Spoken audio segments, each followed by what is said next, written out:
Hello everybody, in today's video we'll be talking about Western expansion. I know this is not video games, I'm sorry, but this is for a homework assignment in my class, in Miss Waynick's class for social studies. So yeah, I figured I'd just do a video because why not?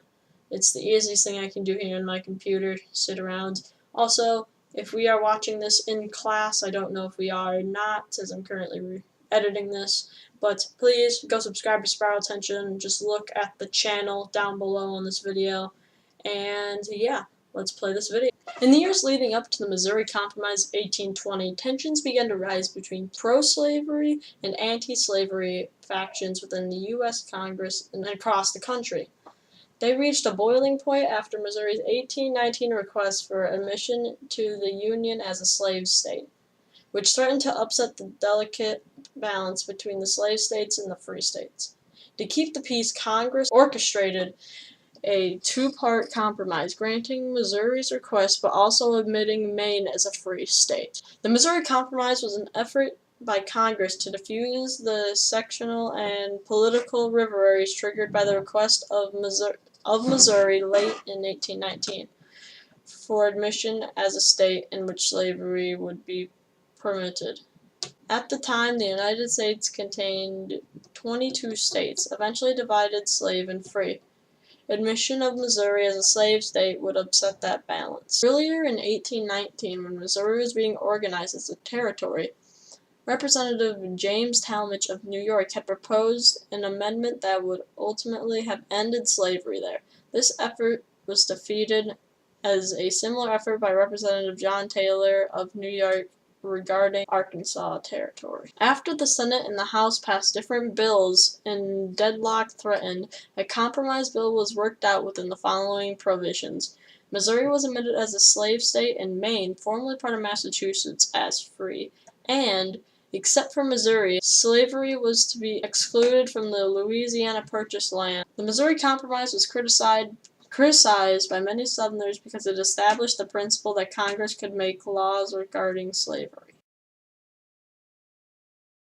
Now we are on to the California Gold Rush. What does this have to do with Western expansion? Many people from the East want to travel to West to get this gold there. There's loads of facts about this, but I just kind of want to limit it down to the main core factors of just it and how this impacted Western expansion. Mr. James W. Marshall, a foreman building a lumber mill for pioneer landholder John Stutter, discovers gold in the American River east of Sacramento.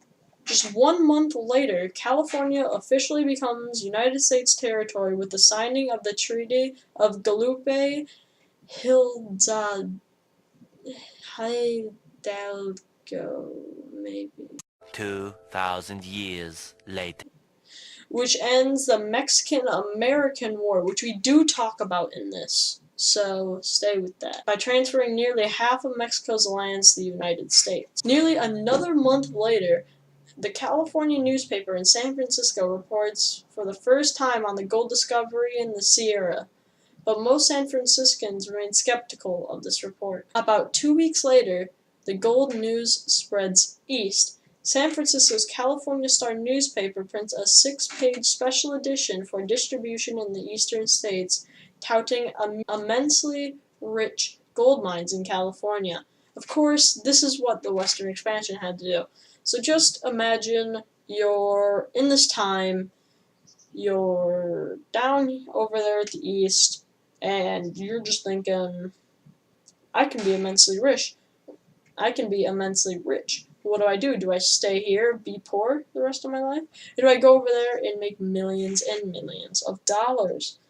What do you think they chose? They chose to get the money. That's basically where everything has came from, basically. Why the U.S. right now is just all about money.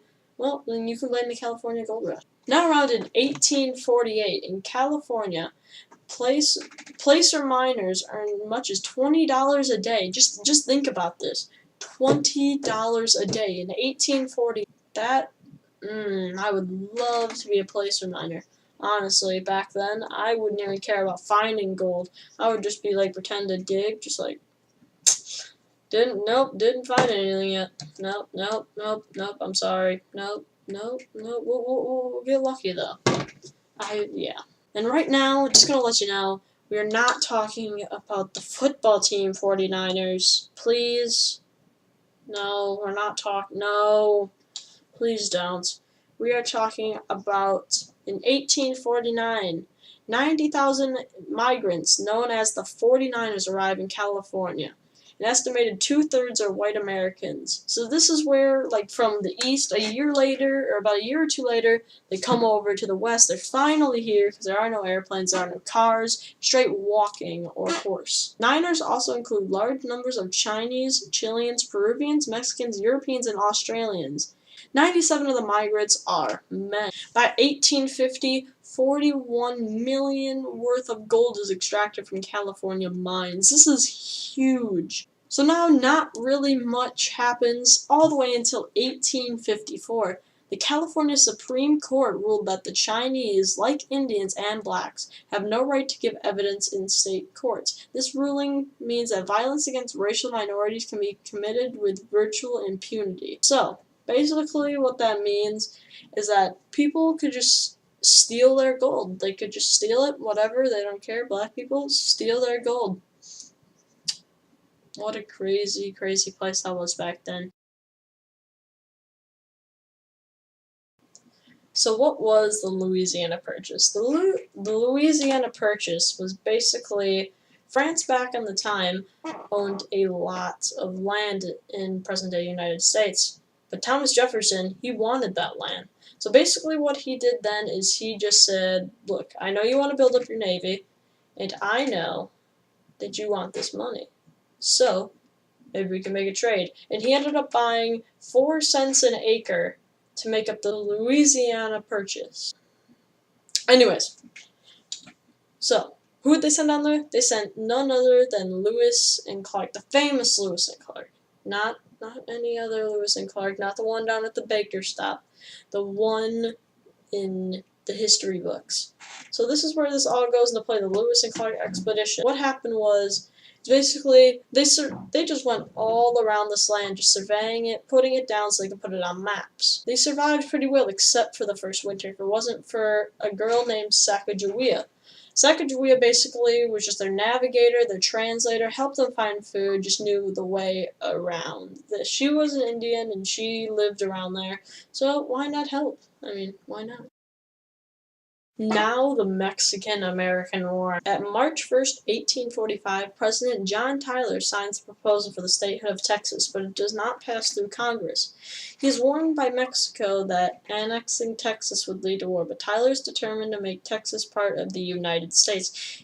He really wants Texas, because back in the day there's this thing called Manifest Destiny.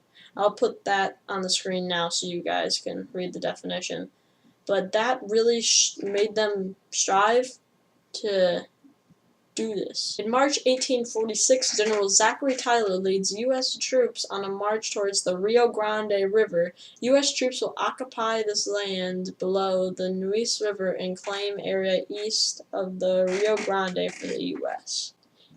In April 25th, 1846, the Mexican-American War kind of just really starts off. That's where it really just kind of started off, was in 1846 of April 25th. Then all of a sudden, bang, U.S. starts winning battles. They're just winning. In May 4th, they win the Battle of Palo Alto.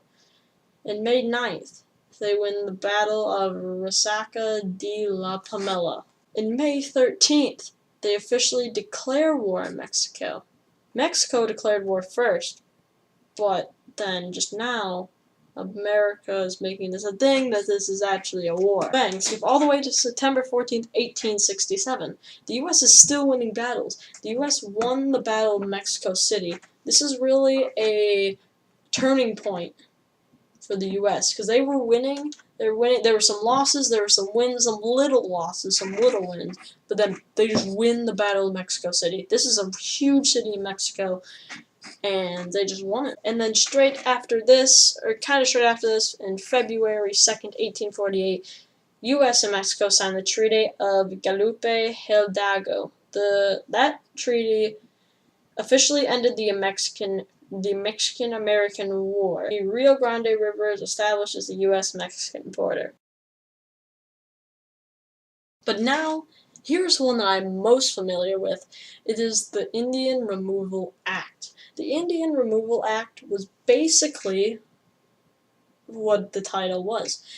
It's just the government wanted to get rid of them. Specifically, Andrew Jackson. Andrew Jackson, once he became president, he put this into set. He's like, listen, Florida, everybody in that area, everybody in every area of the United States is taking up these lands. You gotta go. But they're like, where are we gonna go? We have nowhere to go. And the US is like, well, you could either stay here and we'll kill you, or you'll go on our reservations. So you know how that went. And so basically after that, this is where the introduction of the Trail of Tears. This is the trail that mainly most of the Indians followed to get to their reservations in Oklahoma. Many Americans did not like this. They thought, okay, so some of them were all for the Manifest Destiny, and some of them were for, this isn't right. This didn't go through Congress. This didn't. Why? But this is why President Andrew Jackson has been gone down to one of the worst presidents ever. So now, did the Indians fight back? Well, of course they did. But they tried to fight back the American way. They didn't try and fight back with weapons. They did it to the old-fashioned court space. First, they sent a letter saying, this is not cool. This is our land. We've had this land way before you. Way, way, way before you. So, what gives? What gives, man? And basically, President Andrew Jackson just didn't really care. He just didn't care. So, and also they tried to fight back in court battles. Didn't work either. The court would always overpower them. See, this is back when they wanted this to be a fair country, and they weren't giving fair trials, which kind of was not that good of the United States. So now, all of that area is clean. They're all in Oklahoma, and as far as I know, to this day, there's still places in Oklahoma where Indian tribes are. I mean, they can't really do much about it now, because why not? But, you know, it's the only place they can. So, hopefully everybody enjoyed this video. I'm just doing this, like I said, for a project in my social studies class. So, yeah. I'll see you guys in the next video. Bye.